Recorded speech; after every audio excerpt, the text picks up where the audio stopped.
Good evening, everybody, and welcome back to Fallout Shelter. How y'all doing? Hey, got some peeps out in the wasteland. They're going to do some quests.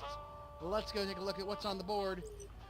We got the game show Gauntlet, of course, and we're going to lose your head. We all know how that works. We got part 2, quest 2 of the Horsemen of the Post-Apocalypse, part 3. Lure Famine to the abandoned Vault 226. Let's set them up. Famine. The pest will bring pestilence to Vault 226, so war sure to follow. If we could get Famine there as well, the Horsemen could, and their cultists might take... If we get Famine there as well, the Horsemen and their cultists might all take care of each other. We need to dress as pests and speak to the hungry horde's non-feral leaders. And then Glowrious Food quest number 2, which is steal some spices from a band of raiders. Alright, the Super Duper Mart was a bust as far as ingredients go. This time, though, we'll have a sure lead to a... We have a sure lead to a cache of spice in a nearby building, and the chef is convinced the raiders will just hand it over. Highly doubt they will, but in any case, let's go check it out. Let's get him. Alrighty, set him up, Famine. Let's do it. Get the hungry to lead Famine to Vault 226. Alrighty then, let's go do it, shall we? It's split level. So set him up for failure, or set him up Famine, I should say. Let's do it. Ruh-roh, what are they gonna say to us? Why are you pests here in this bastion of starvation? You only find sickly, emaciated husks to whom your exalted succor. Succor? I don't know. Awful creatures these psyches construct elaborate ruses to eschew reality. We don't want to fight, we just want to have a message for the leaders of the hungry. Forget that, it's eating time. Okay, well, that didn't work very well. So, failure, of course, is always an option. Now, I should know I'm a big failure. Let me paint you the picture. If you had asked me 25 years ago, what will I be doing at age 40? So we're talking about a 17-year-old Mongo. Young, dumb, and well, stubborn. What would, we got more talkie? Let our hunger consume you.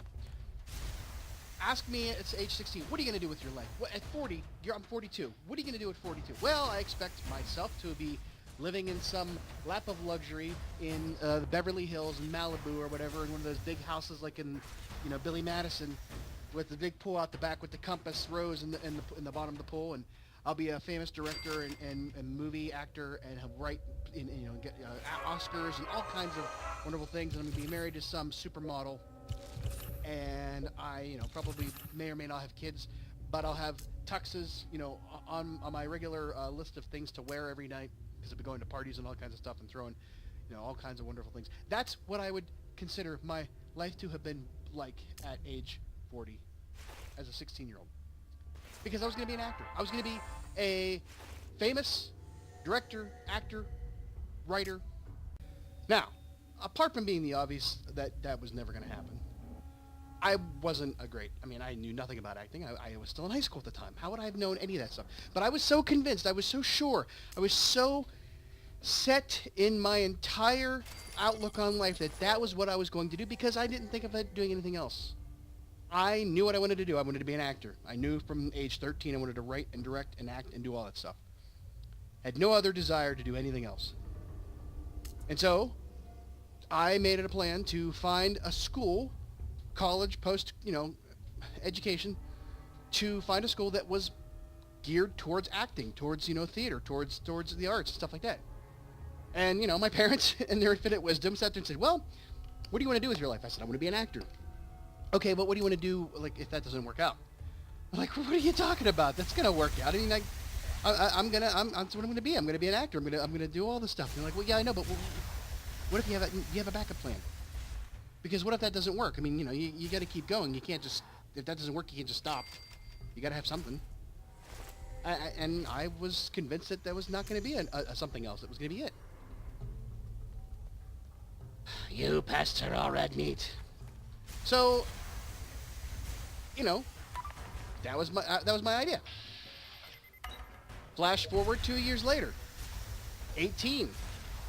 I'm graduated high school, and I'm going to the University of University of South Carolina at Coastal Carolina, which had become Coastal Carolina University. You know, the Chanticleers. You might have heard about them recently, in the way of sports. Pretty decent basketball team. Hi, it's me, Drusilla, the archivist from the Vault-Tec Archives. Really? Oh, yeah. I figured I could safely come here and see what all the fuss is about.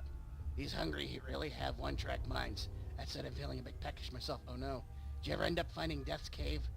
No, it could be anywhere. Meanwhile, Vault 144 is still busy trying to wake Death up. Well, don't give up. They're only the ones who left to consider to the Horsemen.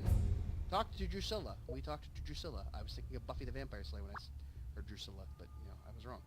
All right, so we talked to Drusilla.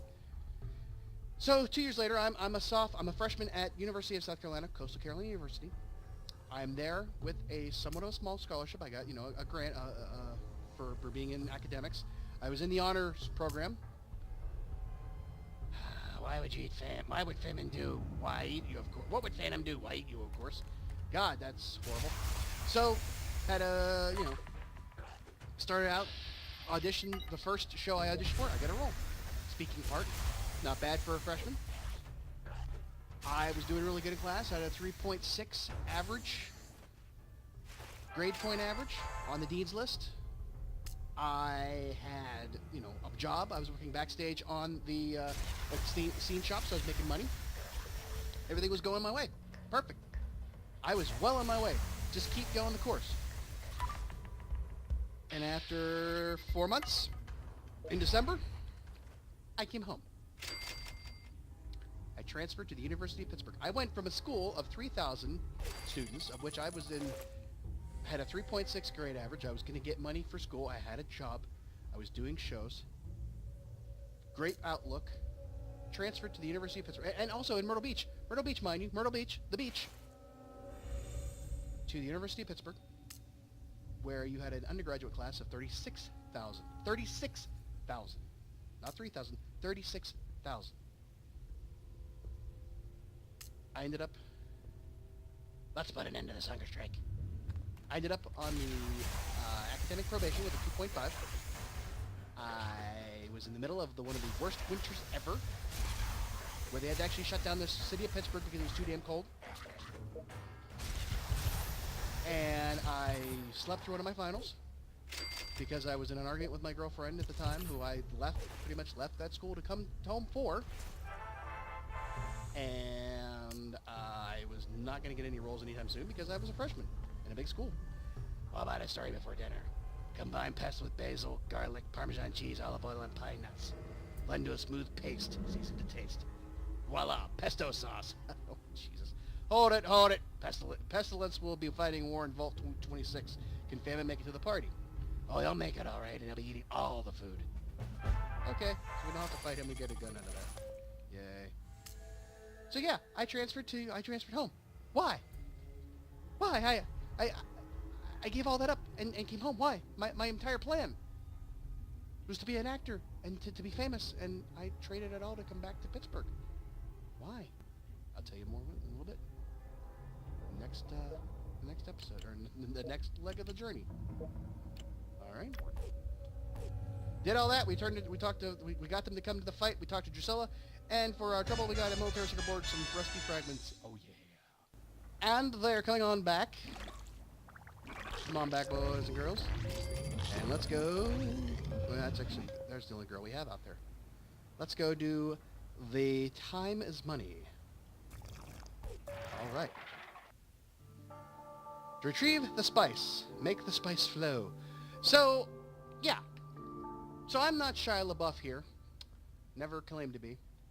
But I'm going to tell you some things about your dreams and about your ideas and what you think your life is going to be at, when you're 16 versus 42. If you had asked me at 16 what I thought about what my life would be at 42 and told them what I was going to be,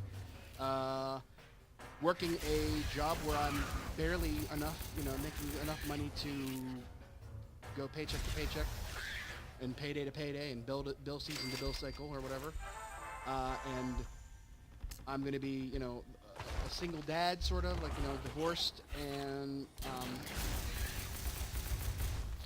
you know, having the issues I have, living in a house that's falling down around me and all the other stuff, and just, you know, trying to make a YouTube career and selling shirts and all that stuff, and you know, the whole idea that this was going to be your life, I would have said there's no possible way I'm going to be an actor. But that didn't happen. That didn't happen. And I knew, probably about 2 years after I graduated college, that I wasn't going to have that life. I knew for a fact I was going to have that life. My life was set on a different course. Because I wasn't really that great of an actor at the time, I knew nothing about acting. I learned more about acting after college without going to school than I did while I was in school.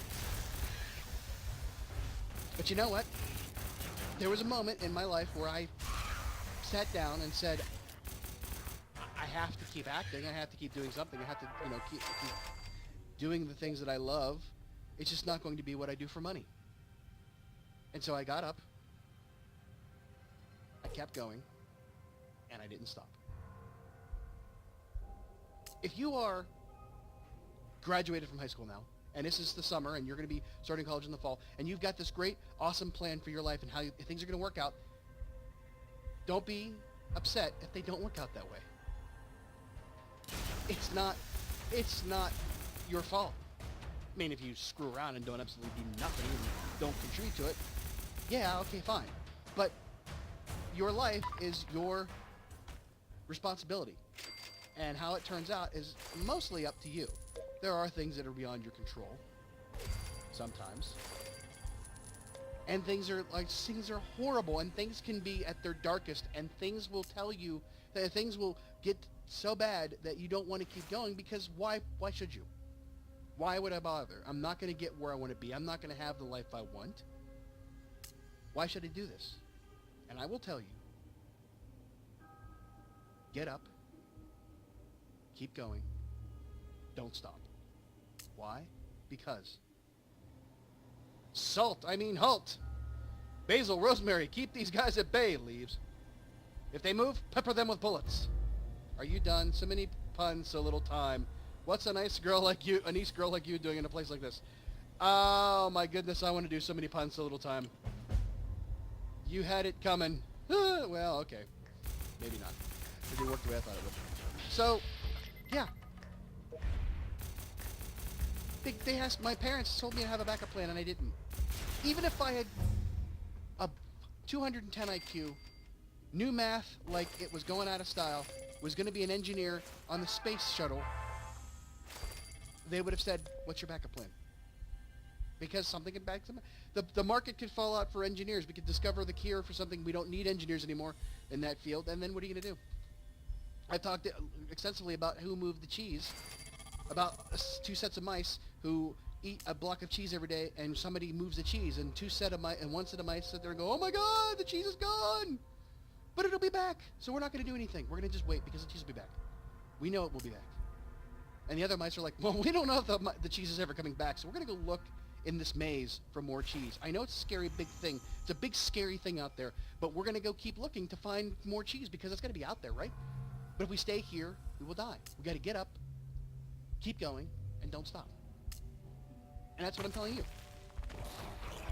Just have an idea of what you could do if things fall apart, and don't feel like you are a failure if that isn't the most glorious job in the world to do, if it's not your dream job. Don't feel, if your life turns out a different way, if you end up in an accident and in a wheelchair or something like that, and I can't really speak, and don't take this the wrong way. I'm not trying to say that I can speak for those who have been disabled or handicapped or have had a horrible experience in their life and are now left with having to figure out how to do all these things. I'm not saying that. I'm just saying that if you are,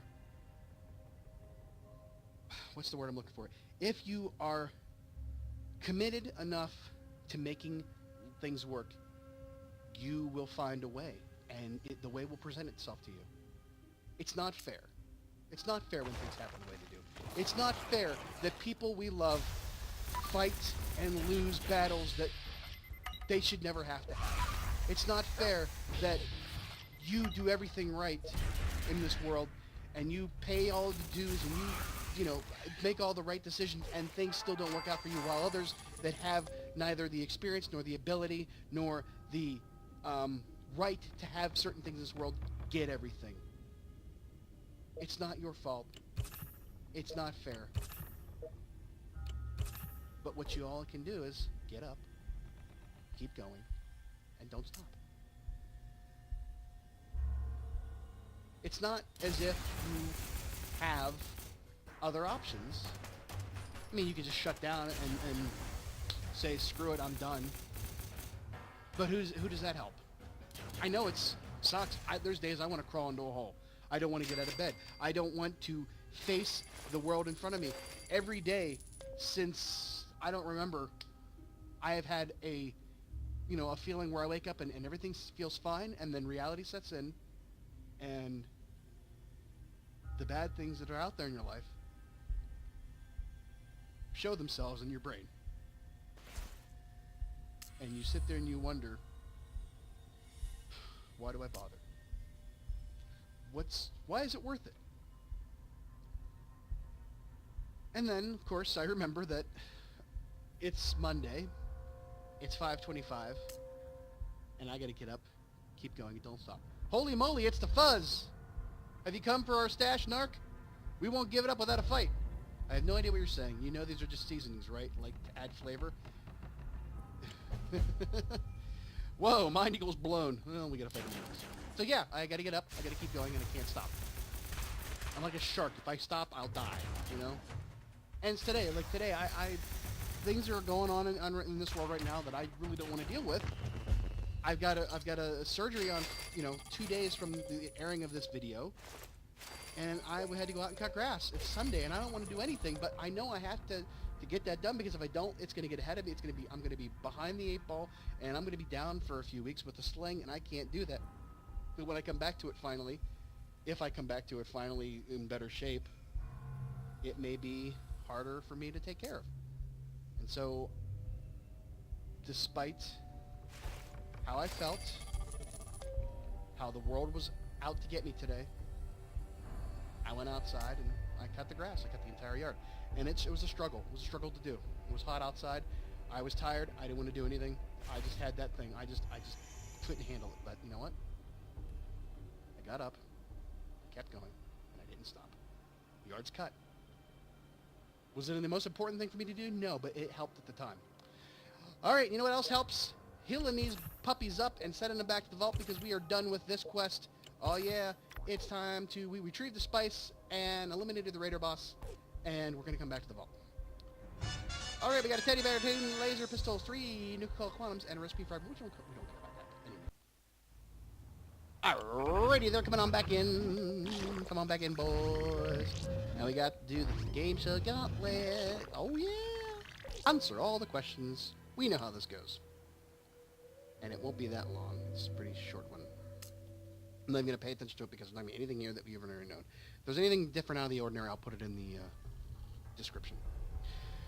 So yeah, life sucks right now.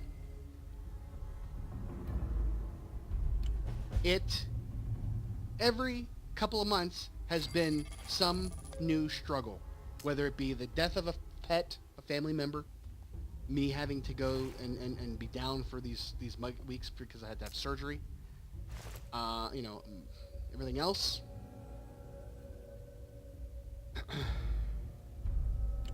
It is just, it hasn't been, I have had some great times in the last 4 years. I met Megan. Bailey and I have a great relationship. I have a good relationship with her mother. I mean, things are sort of like, gelled on that front. But every day is a struggle sometimes. And this is, if you had told me at 16, hey, this is what's going to happen at 42. You're going to be divorced, and yeah, you're going to be in a great relationship with somebody, but you're only going to see your daughter on the weekends, and you're going to have a shitty job, and if you drive an hour to work every single day and home, and you're also going to be laid up for almost 6 months probably with a shoulder injury recovery. So you sure that you really want to do all this? And I'd be like, no, well, no. I don't want to. I want to be that actor. I want to be that you know, who knows? If I had actually followed through with that plan, despite what I thought was going to be the outcome, I probably would have ended up sleeping over top of a motorcycle shop or a tattoo parlor, waiting on, you know, Steven Spielberg in a restaurant, and have him just, you know, not leave me a tip because I was so horrible at the job. And I've been a waiter before. The only thing that gives me any kind of comfort is I would never have changed my life. I never would have made different choices, even as bad as it has been, because of that little girl down there who I adore. And sometimes as frustrating as she can be with her obstinance towards things and her, you know, stubbornness, just like her old man, she is the best thing that's ever happened in my life, and I am never going to regret that, and I could never have another life because it would mean I wouldn't have her. And that is the most important thing ever to, you know, to get perspective of. And as horrible as life will get, and it will be bad, and she's dealing with a lot of issues right now, as horrible as it is, the only advice I can give her is, you know it, get up, keep going, don't stop. Thomas Edison, and I'm going to butcher the quote, but somebody asked him, you know, do you think you would have really done all this work if you knew you were going to fail at making a light bulb, you know, have 999 times a failure? He's like, no, I don't think of it that way. I just found 999 ways to success, you know, to not make a light bulb, you know? It's not about failure if you don't stop. If you keep going, you're not failing.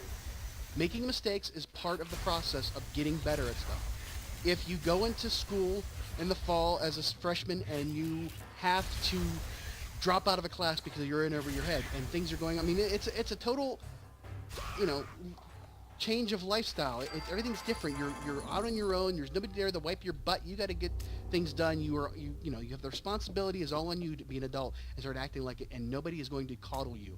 And it's going to get rough sometimes, and it's going to be hard. There's going to be nights where you're going to be like ripping your hair out, like say, I don't want to study for this test. It's not making any sense. I'm not learning anything. Why can't I do this? But the thing is that you will do it. And you will look back and say, I don't know why I was so upset, and I don't know why I was so freaking out. This has gotten easier. You will find a way as long as you get up, don't stop, keep going. Get up, keep going, and don't stop. Either way. Those are the things that make you better, that make you learn to appreciate adversity, figure out a way to make it work to your advantage, and sometimes it makes you a better person, and sometimes it makes you, gives you horrible coping mechanisms and a dark sense of humor. And they say, you know, whatever kills you doesn't make you stronger, or whatever doesn't kill you makes you stronger. Guess what? Whatever doesn't kill you will be back to try again, because that's what death does. It tries a lot, and it doesn't stop. It keeps going, and it won't give up. Eventually, it's going to get you. But you can make it work for its supper. You can make it take forever to get to you. As long as you don't sit down. You know the drill. Those are the things in this life that will keep you ahead of the game. And I know from experience, from someone who their entire lives was always on the move, never stopped, always working, always doing something, and always was one step ahead of things, and they don't have that anymore, and it's taken its toll, and they're not going to be around forever. So I say to you that it's not worth feeling sorry for yourself for more than an hour, more than a day. Give it some time. Let that in. Take it. Use it. Get over it. Get past it. And then get up. Keep going. And don't stop. All right. We beat the game show Gauntlet. Of course we did. We got another thing, and we're going to come on back. All right, your lunchbox, military duct tape, y'all got ahead, and a new cold one. Yay! Okay, everybody's back. Let's bring them on back in. Do we have anything we need to collect? We need to sell. So that'll be easy to do. All right, so sell your common items. Boop. And then get rid of this crap because we don't need it. Yay. And that gives us our 39 sold, and we got duplicates. Everything's a duplicate. Yes, queen. Oh, we got something. Oh, we just... Yeah, claim that. What do we got? Collect. Oh, that'll be easy. Oh, boom. Oh, I can't hardly take it anymore. Oh my goodness. Oh no. We didn't get that ready to go. Oh, what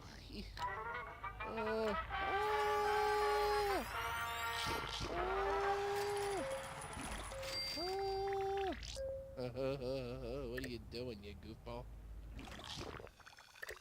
Oh boy. Oh. Can we do it? Can you do it? Can he do it? Can he do it? Can he find the right damn... Where's the thing at? There we go. Just do it quickly. Ah, we did it! Yay! Yay, alrighty. What did they give us? To clock, no... Oh, well, that'll be easy. We can do it in our sleep. Okay, so you're back in. Collect... get rid of all this crap. We don't need this crap. What are you talking about here? Come on. Let's be sensible. Select all your items. Bip-bap, boop, beep, bop, boop, bop, bop. Here, collect. All right, everybody's coming back in. And they brought with them a lunchbox, I think.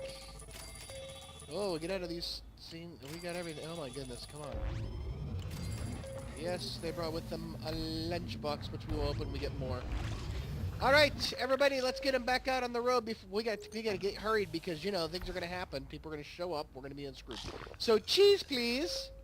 So, we already got people in radiation suits. Let's send them back out again, shall we? Randy Campbell, Matthew Bishop, and Jacob Bishop. Let's go forth and have fun. Have a good one. And then we got the part 3, or the quest 3 of the Horsemen of the Post-Apocalypse. Run, 3 dog, run. So what do we get? We gotta get. We have actually. This will become meta. We're gonna send 3 dog on a quest about 3 dog. It'll be interesting. Ryan Page and Sarah Wright. Boom boom. Have fun. And then the last one is the game show Gauntlet again. We'll do it because it's another lunchbox, because why not?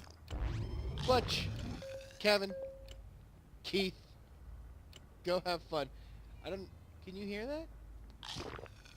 Did you hear that? Did y'all hear that? Lucy cried on my ear. Holy crap. Alright, go have. And that's it for tonight, folks. Thanks for watching. And remember, as I said before, no matter what happens when life gets you down, because just look at me, I've got a channel that's going nowhere with only 400 subscribers. I've only made $100 in 4 years, and I have no signs of stopping because I'm going to get up, I'm going to keep going, and I'm not going to stop. At least until Friday when I have surgery, and then I'll be stopping for a little bit. But until then, we'll keep going. Have a good one. Thanks a lot. Bye-bye.